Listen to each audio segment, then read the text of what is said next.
ডিসেম্বরও আইলে ইলেকশন শেষ করে দিবা এনে আমার নাম্বার আছে তোমারটাই এটা দিবি না সুনামগঞ্জ ৩ আসনের নির্বাচনী পদযাত্রা শেষে গ্রিস বিএনপির নেতার উপর হামলার অভিযোগ। সুনামগঞ্জ ৩ আসনে ধানের শীষের প্রার্থী কয়সর আহমেদের সমর্থনে নির্বাচনী পদযাত্রা ও শেষ সমাবেশে অংশ নিতে গ্রিস থেকে দেশে আসেন গ্রিস বিএনপির আহ্বায়ক কমিটির সদস্য এবং আরাফাত রহমান কোকো স্পোর্টিং ক্লাবের সভাপতি রাজন তালুকদার। জানা যায়, জগন্নাথপুর উপজেলা আয়োজিত সমাবেশে তিনি বিশাল মিছিল সহ উপস্থিত ছিলেন।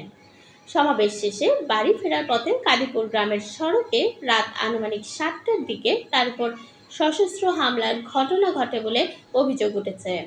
অভিযোগ অনুযায়ী আওয়ামী লীগের অঙ্গ সংগঠনের ১৫-২০ জন নেতাকর্মী দেশীয় অস্ত্র, রামদা, ছুরি, চাইনিজ কুড়াল ও হকি স্টিক নিয়ে তার মোটরসাইকেলের গতিরোধ করে চারিদিক থেকে ঘিরে ধরে প্রাণনাশের চেষ্টা চালায়।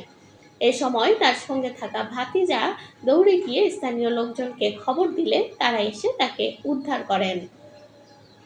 পরে গুরুতর অবস্থায় রাজন তালুকদারকে প্রথমে জগন্নাথপুর উপজেলা স্বাস্থ্য কমপ্লেক্সে নেওয়া হয়।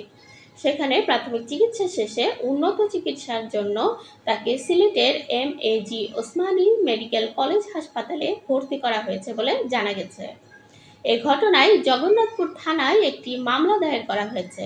তবে সর্বশেষ খবর পাওয়া পর্যন্ত কোনো আসামিকে গ্রেপ্তার করা হয়নি। এ বিষয়ে প্রশাসনের পক্ষ থেকে আনুষ্ঠানিক বক্তব্য পাওয়া যায়নি। স্থানীয় রাজনৈতিক অঙ্গনে এ ঘটনাকে কেন্দ্র করে উত্তেজনা বিরাজ করছে।